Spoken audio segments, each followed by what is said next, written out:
தீபாவளினா பளிச்சுன்னு ஞாபகத்துக்கு வர்றது பட்டு, பட்டாசு, பலகாரம். பலகாரம்னா ஞாபகத்துக்கு வர்றது மந்த்ரா கடலை எண்ணெய். அபார ருசி, ஆரோக்கியமான உடல் நலம். தீபாவளி அன்னைக்கு மட்டும் இல்ல, என்னைக்குமே கிச்சன்ல இருக்க வேண்டியது மந்த்ரா கடலை எண்ணெய் தான்.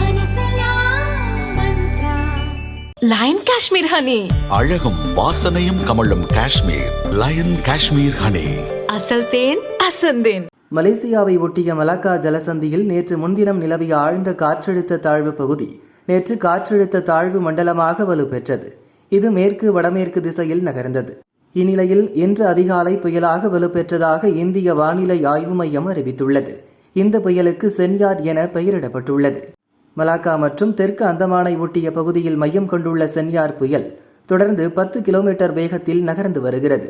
எனினும் இந்த புயலால் தமிழகத்திற்கு பெரும் பாதிப்பு இல்லை என்றே கூறப்பட்டுள்ளது. இந்நிலையில் குமரிக்கடல் மற்றும் அதை ஒட்டிய தென்மேற்கு வங்கக்கடலில் புதிதாக ஒரு காற்றழுத்த தாழ்வு பகுதி உருவாகியுள்ளது. இன்று ஆழ்ந்த காற்றழுத்த தாழ்வு பகுதியாக மாறி தமிழகம் நோக்கி நகரக்கூடும் எனவும் எதிர்பார்க்கப்படுகிறது. இதன் காரணமாக தமிழகம், புதுச்சேரியின் பெரும்பாலான இடங்களில் இன்றும் நாளையும் கனமழை பெய்ய வாய்ப்புள்ளதாக வானிலை மையம் அறிவித்துள்ளது.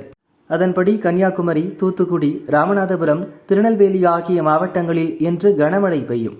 தூத்துக்குடி, ராமநாதபுரம், புதுக்கோட்டை, தஞ்சை, திருவாரூர், நாகையில் நாளை கனமழை பெய்யும். சென்னை, செங்கல்பட்டு, காஞ்சிபுரம், திருவள்ளூர், மயிலாடுதுறை, கடலூர், விழுப்புரம் ஆகிய மாவட்டங்களில் வரும் 29ஆம் தேதி கனமழைக்கான ஆரஞ்ச் அலர்ட் விடுக்கப்படுவதாகவும் வானிலை மையம் தெரிவித்துள்ளது.